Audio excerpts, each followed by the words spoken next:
potensi-potensi itu, cara pengembangan atau budidaya ikan mas. Ikannya sudah memadai, sudah pasti kita akan membuat tetap mempertahankan di agronya, Bang.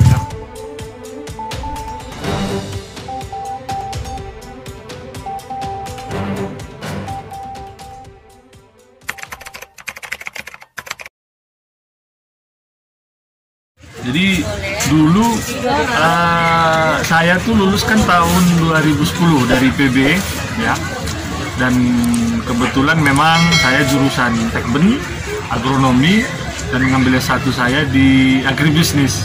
Jadi saya kombinasikanlah itu. Setelah saya lulus itu memang di keluarga saya juga memang nggak pernah didorong untuk menjadi seorang pegawai atau PNS atau bekerja di perusahaan, enggak. Saya hanya dituntut untuk mengembangkan potensi apa yang ada di daerah saya. Kebetulan karena memang kampung saya ini, si Debu ini kan memang daerah tujuan wisata. Pada saat itu ini adalah lahan orang tua yang sebelumnya difungsikan sebagai areal pertanian itu hortikultura pada saat itu. Tapi saya lihat potensi-potensi itu, sebenarnya ide itu datang dari sewaktu saya kuliah itu kan saya sering jalan-jalan, terlebih di Jawa Barat itu kan, di Bogor itu kan banyak tempat wisata yang hampir sama potensinya dengan daerah saya. Jadi dari situlah saya muncul, oh dulu di Bogor seperti ini bisa dibangun penginapan loh, seperti ini bisa dibangun kebun stroberi. Jadi dari itu inspirasinya pelan-pelan lah saya kembangkan gitu. Jadi apa yang ada di sini itu saya gali sedikit demi sedikit. Akhirnya singkat ceritanya ternyata niat untuk berwisata itu tidak jauh beda di Pulau Jawa dengan Sumatera Utara. Jadi hanya saya tiru apa yang ada di sana, saya amati di sana, saya tiru, saya modifikasi sesuai dengan budaya dan sumber daya alam yang ada di situ. Ternyata luar biasa minat wisatawan itu. Contohnya ini Pariban ini bukan kita bangun langsung besar, tidak. Saya tahun 2010 itu mulai membangun ini ya mulai dari mencangkul. Bukan saya punya uang banyak, tidak. Saya mencangkul sendiri. Saya belajar. Saya tidak pernah minder walaupun saya seorang sarjana lulusan IPB, pergi ke sawah untuk mencangkul, untuk berkreasi, untuk meningkatkan kreativitas saya. Tidak, saya tidak pernah minder. Memang sudah pasti ada cemoohan dari tetangga, dari keluarga segala macam, tapi saya tidak pernah menghiraukan itu. Saya hanya bertekad bagaimana saya caranya bisa sukses dengan apa yang saya miliki. Tapi alhamdulillah berjalannya waktu, kita bisa lihatlah seperti pemandian air panas Pariban ini sudah sangat berkembang pesat ya, dan banyak digemari oleh wisatawan baik di Sumatera Utara bahkan di luar Sumatera Utara sudah mulai banyak berminat untuk datang kemari. Jadi kalau misalnya kita ceritakan secara detail, panjang nanti. Cuman begitulah. Jadi awalnya tidak pernah saya berpikir sebesar ini memang, tapi saya hanya berusaha dan saya hanya berpikir, tidak pernah saya berpikir bagaimana caranya saya ke kota. Saya hanya berpikir bagaimana saya bisa mengembangkan potensi yang ada di kampung saya. Jadi alhamdulillah sampai sekarang berjalan dengan lancar.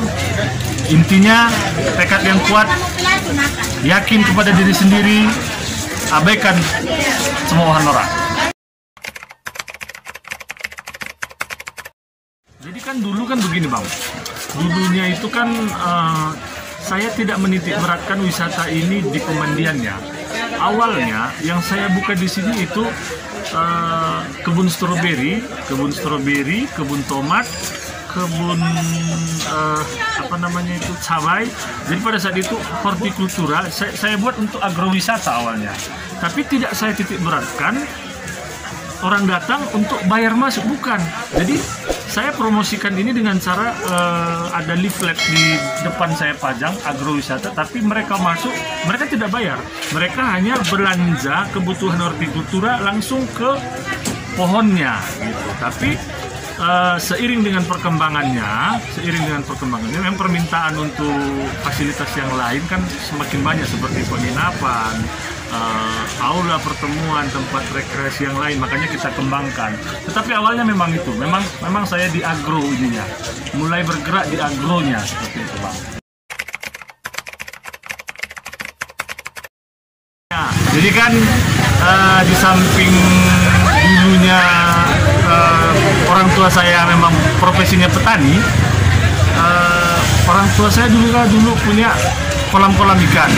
Walaupun Pariban ini belum dibangun, kolam-kolam ikan itu sudah ada di sewaktu dia petani. Jadi bapak saya dulu mengerti bagaimana cara pengembangan atau budidaya ikan mas, ikan nila dan sebagainya. Jadi pada saat itu ya secara otodidak saya juga sudah belajar gitu. Makanya kenapa banyak ikan di sini?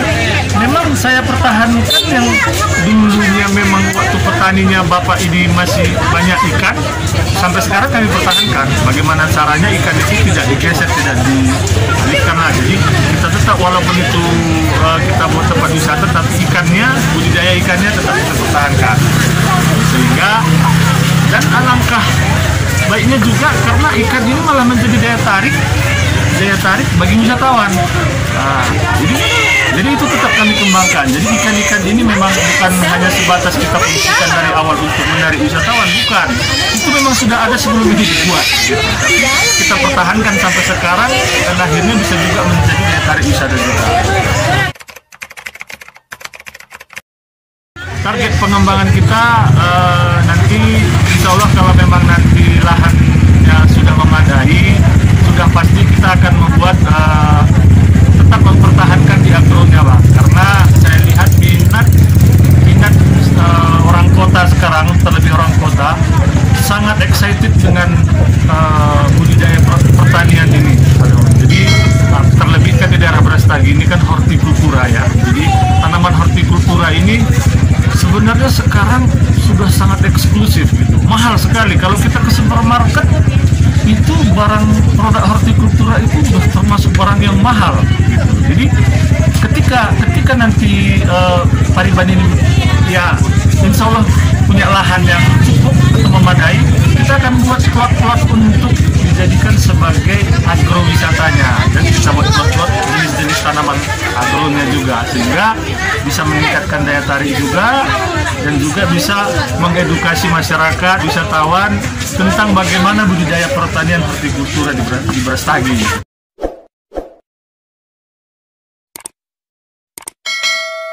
Salam tani makmur.